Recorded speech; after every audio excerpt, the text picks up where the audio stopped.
Meet the mother of all mega movers, the Panama Canal. For a century, it's been the shipping shortcut around the world.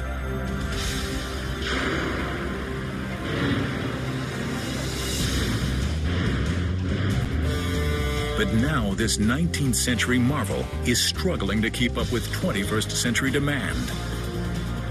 There are more ships than ever on the high seas, and if the canal can't push them through, they'll take their business somewhere else. It's a make or break moment for this mega mover, and it will take an army of men and machines for it to keep up with the competition.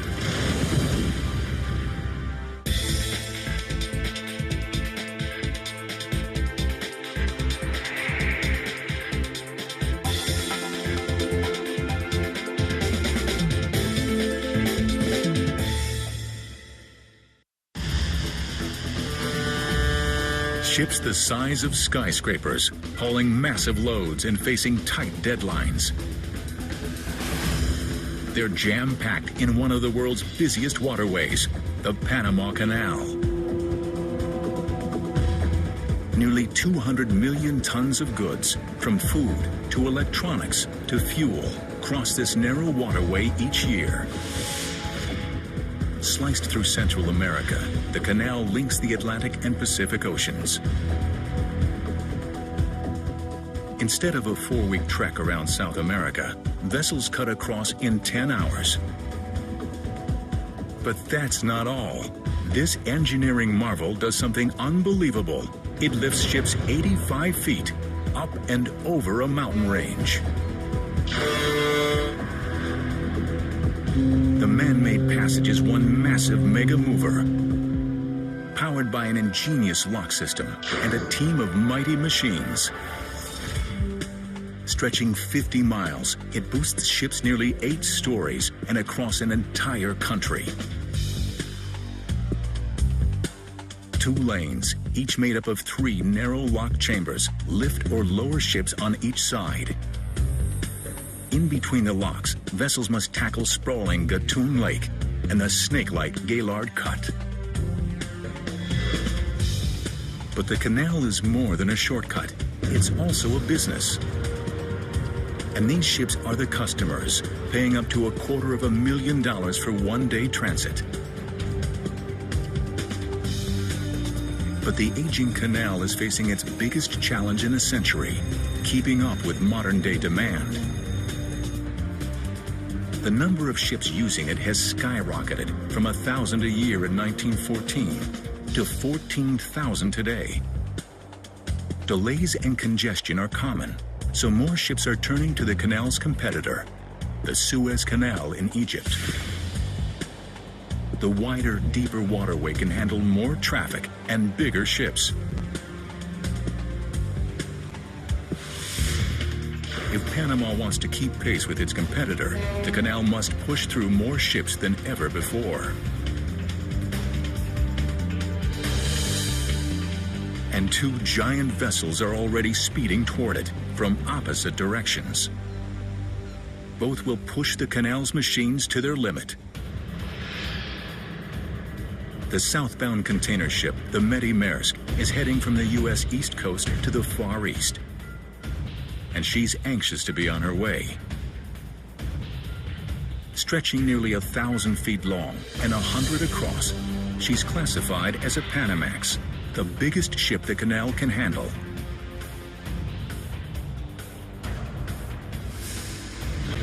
On the canal's opposite end, a towering car carrier named the Kentucky Highway is closing in on the Pacific locks. The northbound ship is delivering vehicles from Japan to the southern United States.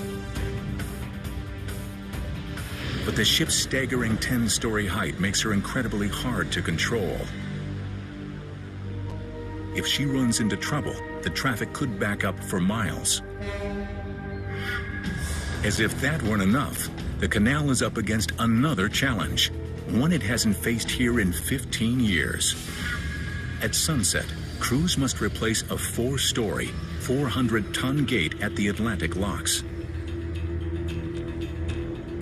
This is a job for the floating crane, Titan. But to install the gate, Titan will block the entire lane, cutting traffic flow in half.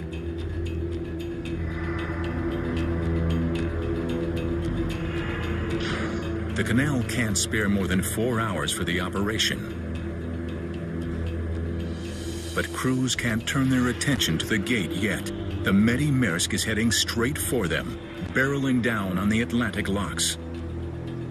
With containers stacked 6 high and 13 wide, she weighs 56,000 tons.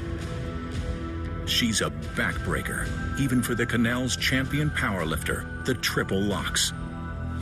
Each of the 3 lock chambers stretches 1,000 feet, nearly long enough for the Eiffel Tower to lie flat.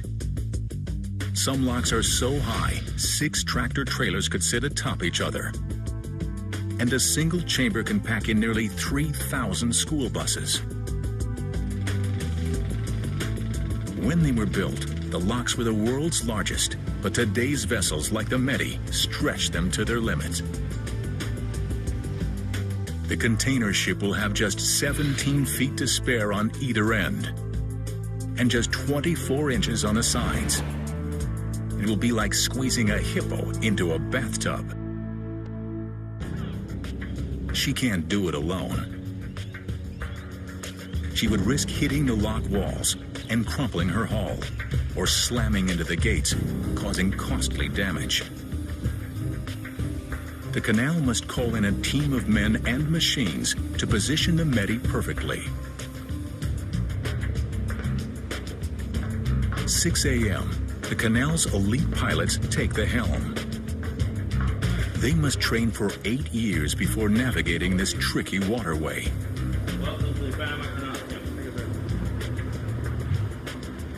Captain Eric Christensen has successfully steered this container ship 10,000 miles from Hong Kong.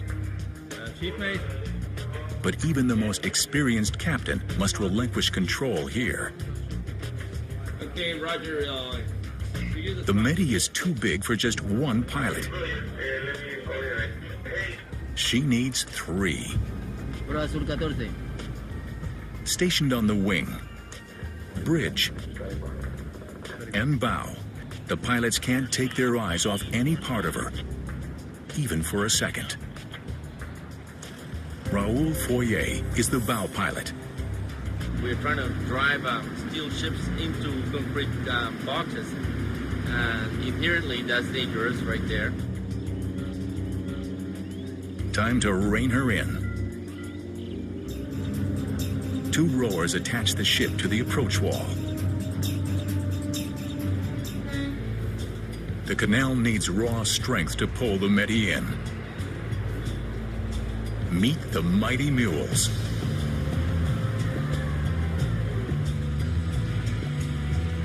They may look mini next to the ship, but they pack a powerful punch.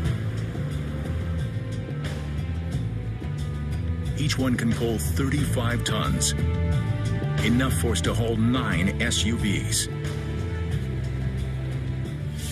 But at 56,000 tons, the Medi's so heavy, 8 mules strain to pull her forward, without smashing the sides. There are inches to spare.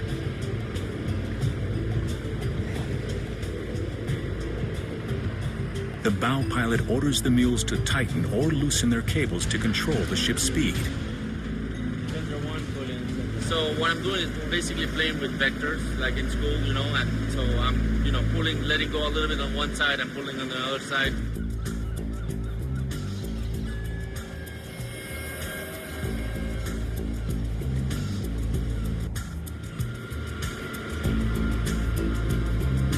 Finally, she's in. Time for the locks to show their strength. Down below, the lock floor erupts. 100 valves blast open, and water explodes. 26 million gallons shoot from the upper lock to the lower one without pumps. Gravity creates this awesome force. Pretty amazing considering this system is 100 years old.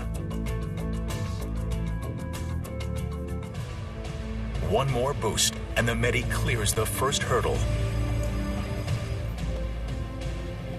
Her pilots can relax for now. But trouble looms 50 miles away. The Canal is about to take on the northbound car carrier, the Kentucky Highway, a ship even trickier than the Medi Maersk.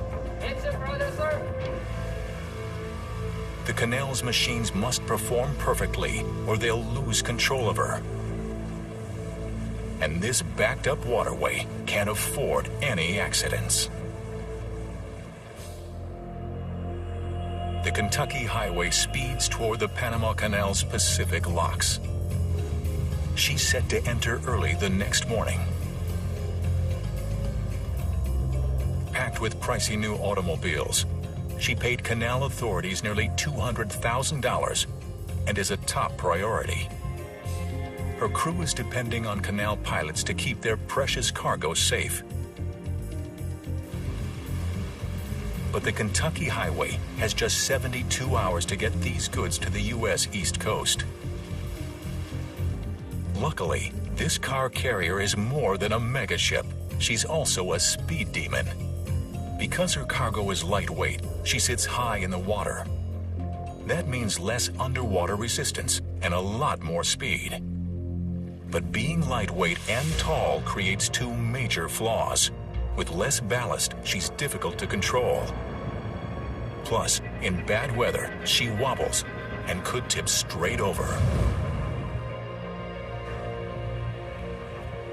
Before sunrise, the Kentucky Highway pulls toward the Pacific locks. This approach is as hard as landing a jet on an aircraft carrier. The Canal's crews and mighty machines are prepped and ready. But one of the ship's trademark flaws rears its ugly head. The Canal's machines lose control. She slams into the wall, and metal meets cement.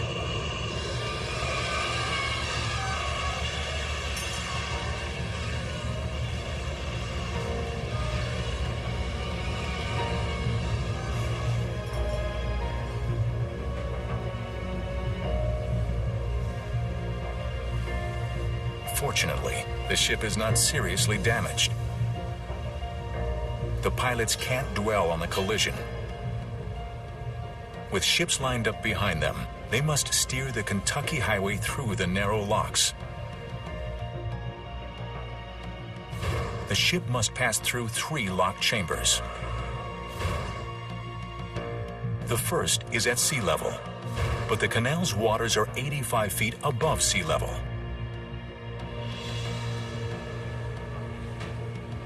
As the sun rises, the locks unleash a torrent of water, performing another weightlifting feat. The ship shoots up nearly 3 stories in 8 minutes. When the water levels are equal, the front gates open and the Kentucky Highway teeters forward. And the whole process repeats. 2 locks down, 1 to go. But right now, the Canal must deal with another challenge at the Atlantic locks. A 400-ton gate is ready to be installed. The Canal can't perform this major maintenance without a power lifter. Enter Titan. Standing 23 stories high, this floating crane is on a tight schedule. Gate installation used to take 10 hours. Tonight, Titan will attempt it in 4. Even that brief a holdup will stop 6 ships from transiting, costing the Canal more than $300,000. This operation won't be easy. Titan must connect the gate in 2 places. The first is underwater where the gate pivots. The second is above water on a narrow hinge.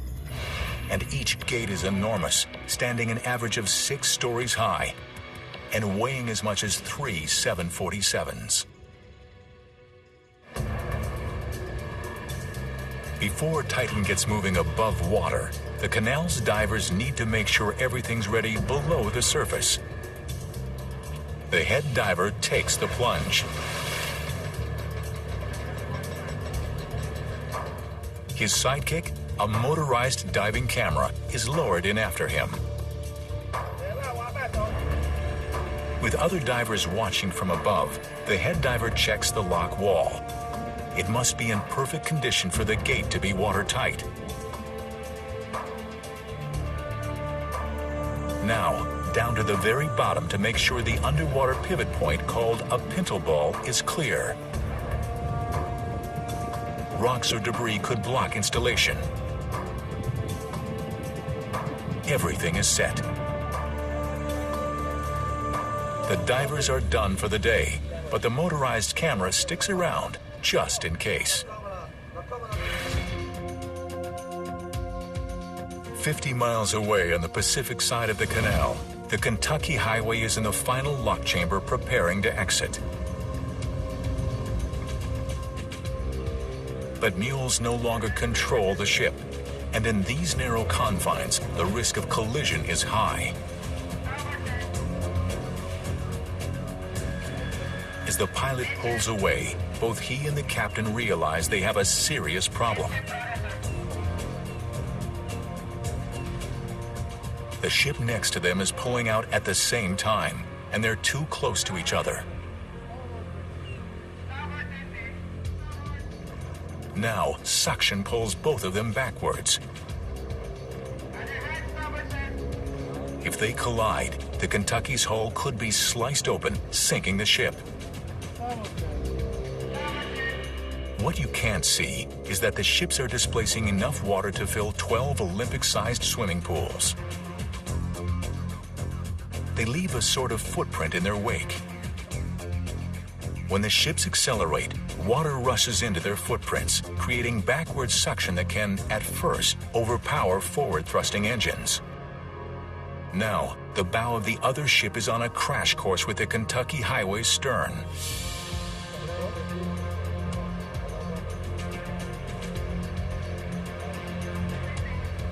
The Kentucky Highway is sandwiched between the approaching ship on one side and moored vessels on the other.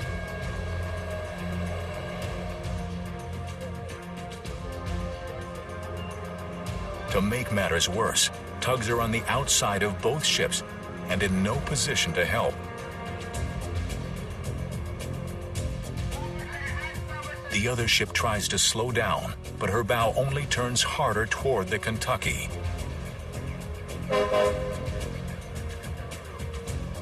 The Kentucky's pilot gives the order to thrust forward.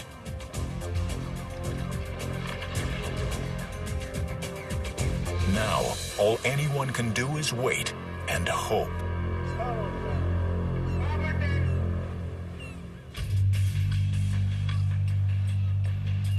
There is only one place in the entire Panama Canal where giant ships meet head-to-head: Gatun Lake. And the container ship, the Medi Maersk, has just entered it. This is the only stretch wide enough for two-way traffic. The lake is big, and canal workers can only maintain a safe depth in a small section of it.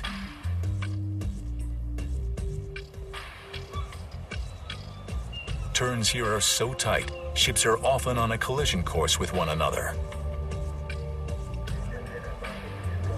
Starboard 20. And with a record number of container ships in the lake, the pressure is on to navigate perfectly. Visibility is crucial. And today, it's raining. Rainy season lasts a solid 8 months in Panama. Along with torrential downpours, it can also bring dense fog. A pilot's worst nightmare. Any day, anything can happen. It's very difficult to predict the weather here in Panama. And there's another problem. The pilot's view is blocked. The Medi is so long and stacked so high, all he can see in front of him is ship.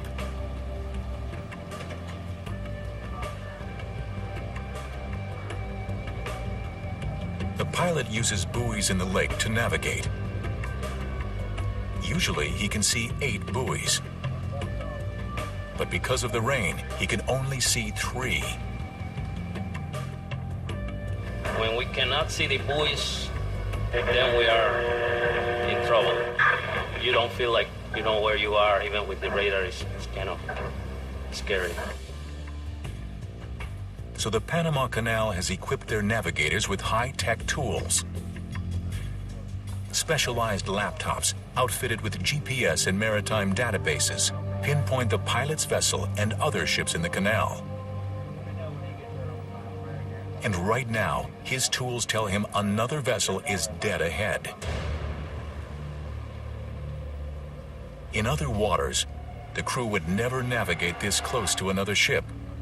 The risk of collision would be too high. With the gaps between the ships closing fast, the pilot must multitask at every moment. We have to be listening to the radio to see what's happening ahead. If the visibility is reducing or is increasing or if the times are changing, we have to be listening to the radio all the time and be aware of the weather. Midship, steady. Steady. What's your heading now? 128. 128. 128. He never knows when disaster could strike. And these 2 container ships are meeting at the worst possible place, a sharp turn. East to 10. Midships. The pilot increases the Medi's speed for better control and a faster turn. Tries to stay away from him, looking at the buoys and not too close to the buoys, not too close to him, just try to stay in the center. Everyone watches with apprehension. Both pilots have huge blind spots. The Medi's pilot can't even see the other ship until it's a few hundred feet away. It's like 2 tractor trailers passing within feet of each other. But they make it. The crew can't breathe a sigh of relief yet. The rain is getting worse. I said that there is no visibility here in Gatun Reach, over. In zero visibility, ships must stop completely. Even with GPS, navigation is impossible. And waiting for the weather to lift could take all night. The rain has already put the Medi Maersk and her goods behind schedule. The canal can't afford another delay. The Medi is a high-paying customer, and the canal has promised her passage by day's end. The pilot calls to a vessel ahead of him, hoping for good news. Yeah, okay, is that getting worse or improving over there? Well, for me it's getting worse. It was better by some problem, but now looks like it's not lighting up from east to west. I can see the east a lot better than I can see the west. Okay, Roger. Seems like it's improving around here, but you said it's getting worse over there. So. With the narrowest, most difficult part of the canal fast approaching, the pilots must hope for the best and prepare for the worst. The link between the Panama Canal's Gatun Lake and the Pacific locks is called the Cut. It's the one stretch that intimidates even the most experienced navigators.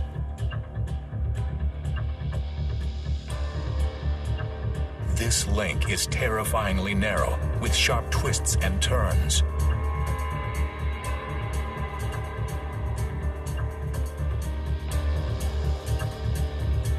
The sides and base are solid rock. One wrong move could slice a ship's hull straight open. That's what happened to this bulk carrier in 2001. It scraped bottom, and the hull flooded, partially sinking the ship. Blasted directly through the Continental Divide, the Cut sits on 2 tectonic plates. Constant geologic activity has created especially unstable rock. As a result, several 100 million tons of soil above ground tumble into the cut every year. The only way to keep the passage clear is with the world's biggest underwater earth movers. Meet the demolition duo. Baru, one of the newest, most powerful drill barges on the planet. And the Christensen, the biggest dipper dredge boat in the world. Together, the Canal's dredging team has moved more dirt than original crews did to build the entire canal.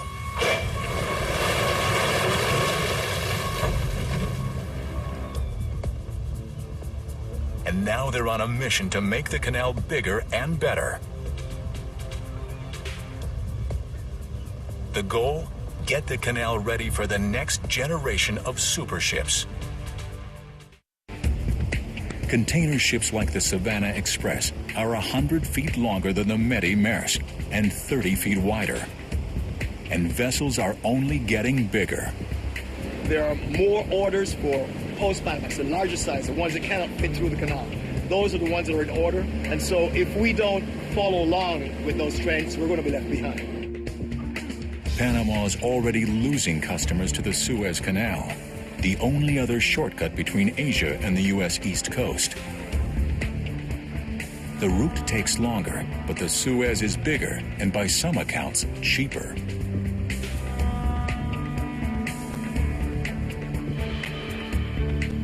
So the Panama Canal has unveiled its most ambitious plan since their waterway was built, a $5 billion expansion project. The most impressive feature? A third set of locks that would hold twice as much water and extend 400 feet longer. The expansion would double the canal's capacity.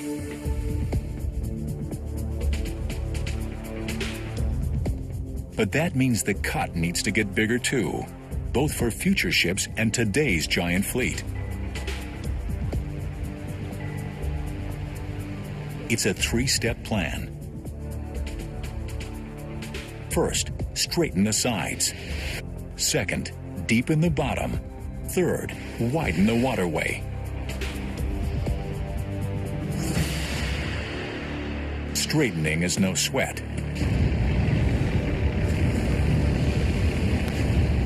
Land-based crews obliterate the cut's sides with explosives.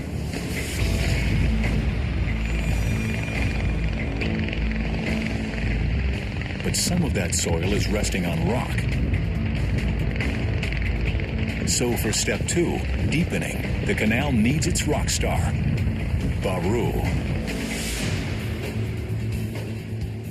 Just 3 months old, this high-tech drill barge is the pride of the Panama Canal. Its deck alone is the size of 2 basketball courts, and standing 10 stories high, its powerful drills can dive nearly 90 feet. Baru's underwater mission: plant explosives 45 feet below and detonate them. With more giant ships today than ever before, the canal is counting on Baru to clear the way. Time to dive in. The drills shoot downward until they hit bottom. It's heavy metal versus rock. The drill bits bore 30 feet deeper. Now, time for the explosives. Each of these yellow tubes contains 7 pounds of explosives. But the crew needs to pack a whopping 140 pounds into the bar. They attach a detonation line, and the explosives head underwater.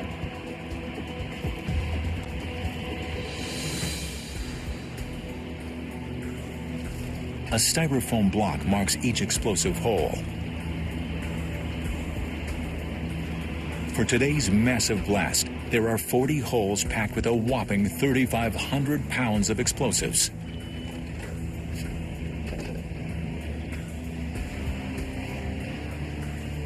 Time to get out of the way. The Baru and everyone else above water have 5 minutes to steer clear. They must squeeze the blast in between transiting ships. If a boat is within 2,000 feet, it could be hit by flying rock.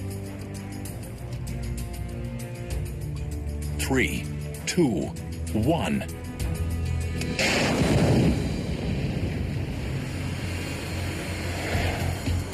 That's 2,500 cubic meters of solid rock obliterated.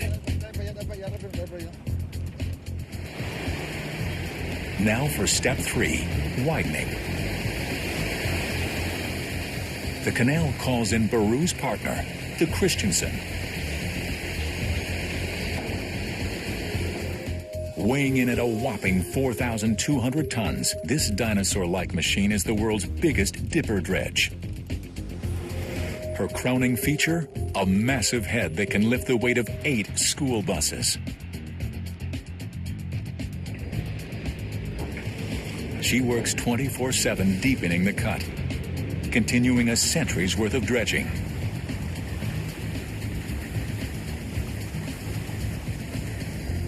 Pete Murata is her captain. If we stopped dredging within a year or two, there wouldn't be enough water to pass the size ships that we pass now.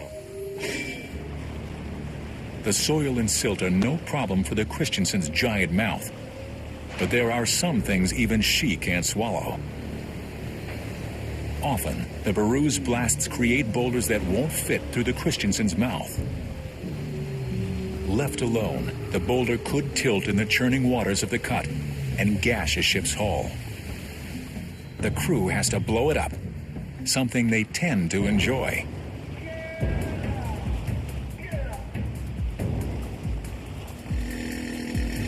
The claw holds the boulder steady, and workers drill straight into its center.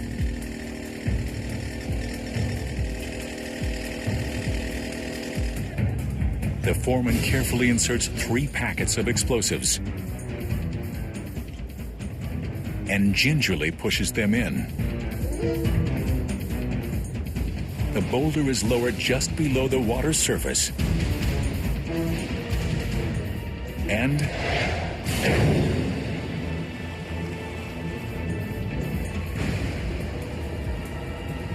one boulder blown to bits.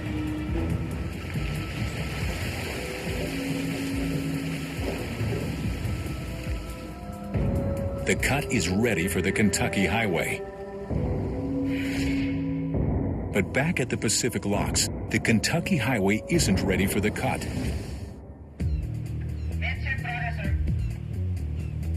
The car carrier is on a collision course with another ship.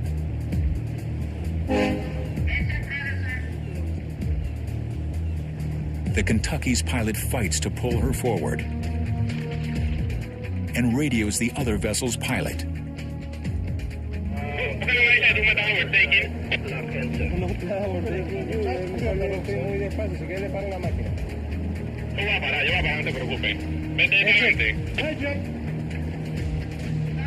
The other ship stops, and finally, the Kentucky's stern clears.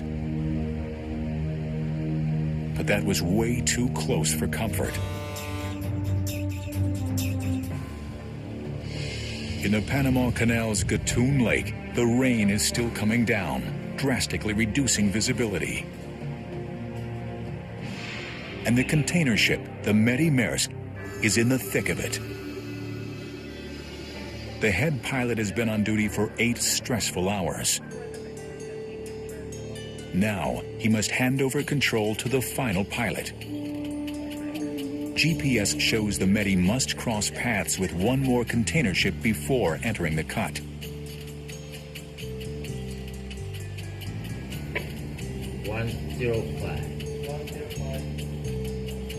As the ship approaches, the pilot expertly navigates past it. The Medi has finally reached the end of Gatun Lake. Next up, the cut. But the bad weather has put her behind schedule. Even if things go perfectly, she may be stuck in the canal all night. and she can't power ahead yet. The Kentucky Highway is entering the cut on the opposite end. She's paid a premium to get through faster. But this car carrier is even harder to handle in the cut than she is in the locks. On sharp turns, the front looks perfectly stable, but the tail swings drastically and tilts. The Kentucky encounters her first hard turn. All the time you're worried. You have to keep an eye, especially with these car carriers. Javier de Orbegozo has been a canal pilot for 16 years.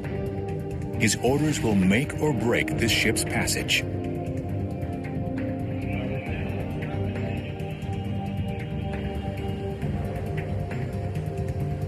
The ship is leaning hard behind the bridge, but the pilot doesn't look back. He must concentrate on the route ahead and rely on instinct to steer the stern. The Kentucky Highway clears the first turn, and 3 more. At the end of the cut, one final test, squeezing past the demolition duo just 150 feet away. She sails safely past. This is where the cut ends and the lake begins. But half of the canal still lies ahead of this ship, and daylight is fading fast.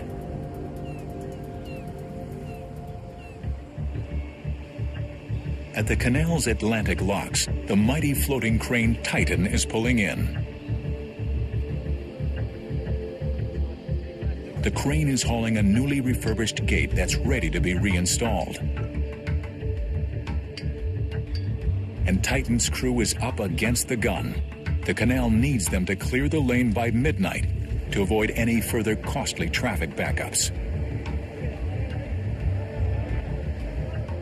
But the crew can't rush.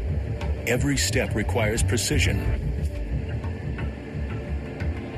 One mistake and the gate could break during a ship's transit, bringing traffic to a standstill. Time for step 1. Sink the gate.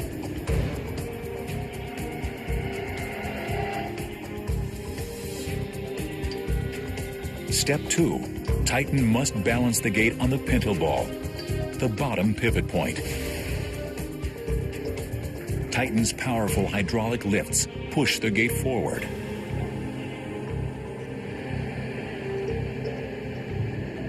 The foreman could use underwater cameras to ensure the gate is in place. But his gut tells him Titan got it on the first try. They move on to step 3, sliding the gate into the top joint. Okay. Bien, ahí, pues. Okay. The crane must get the gate perfectly level for it to fit properly. The margin of error is 5/1000ths of an inch.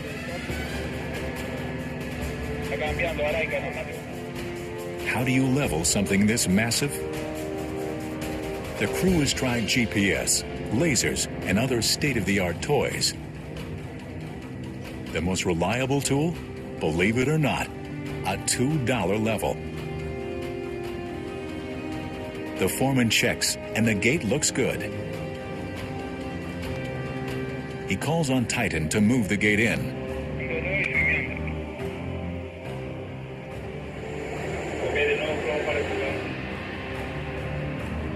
The first attempt?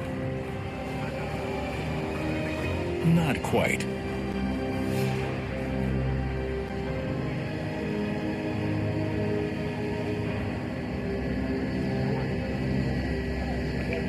But the foreman thinks Titan can jostle it into place and tries again.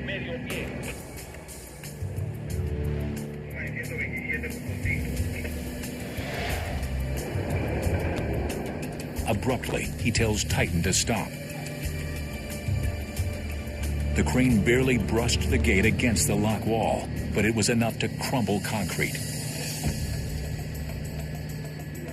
Now, the crew questions whether the gate was sitting correctly to begin with. Luckily, a diver is standing by. Time for the underwater camera to get in on the action. It dives down and shows that Titan got it right. The gate is on the pintle ball. But there's bad news. That brush with cement broke part of the wall away. And now, that piece is sitting where the gate will eventually nest.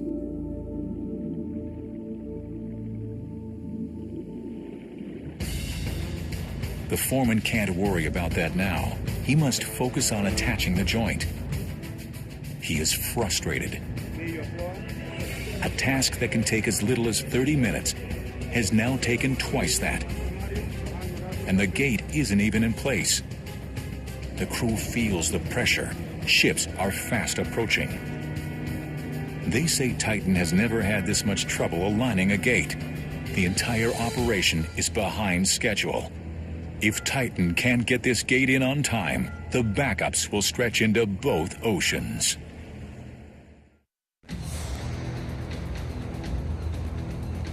In the Panama Canal's infamous Gaylord Cut, the Medi Maersk gets a pleasant surprise. The rain has finally stopped. But rough weather has put this container ship behind schedule. And the pilot can't floor it. The only safe speed here is an agonizing 9 miles an hour. He takes turns cautiously, mindful of the rocky bottom that could gash the ship's hull. But the demolition duo did their job well. The Medi proceeds without a single scrape. The Centennial Bridge means one thing. The Medi Maersk has made it through the cut. The Pacific locks are up next. But the sun is setting, and it's dangerous for the Medi to attempt the locks in the dark. Canal authorities decide they must push the ship through. Ports around the world are relying on her.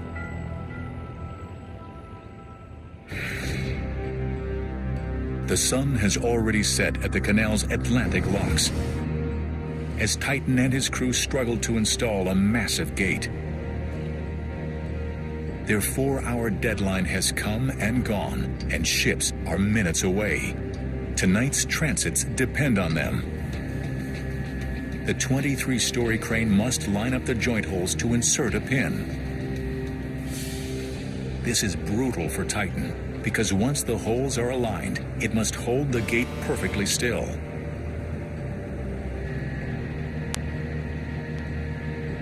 A little wiggling,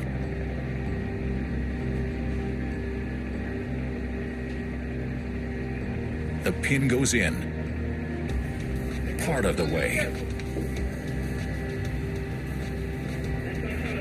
The problem is these chalk marks need to line up, and they're off a full 3 inches.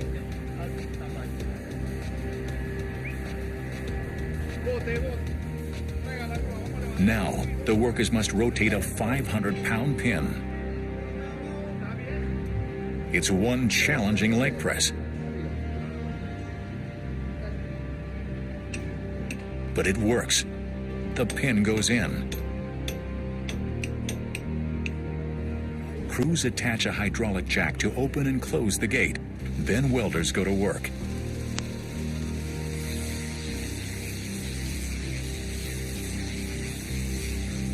After a grueling 4.5 hours, this 400-ton gate is set.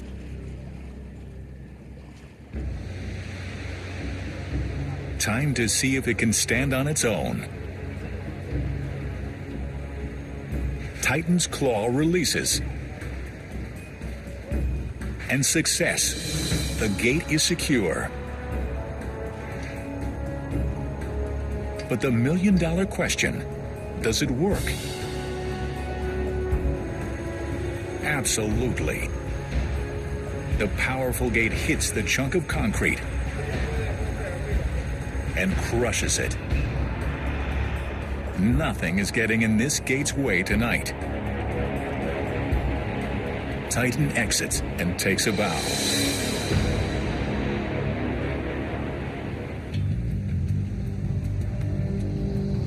The Kentucky Highway pulls into the Atlantic locks without a scratch.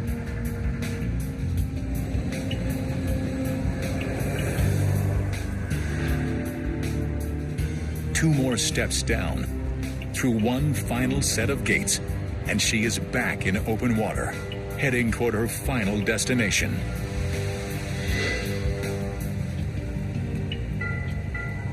The canal saved her 4 weeks at sea. At the Pacific locks, the Medi makes her final exit, giving the canal crew something big to celebrate. Their team of mega machines pulled through nearly twice as many container ships than they ever have before. It's one for the record books. 3 more success stories for a 19th century canal working tirelessly to keep up with 21st century demands. Another fleet of mega ships will descend on her tomorrow, and the canal's team of mighty machines will be ready and waiting.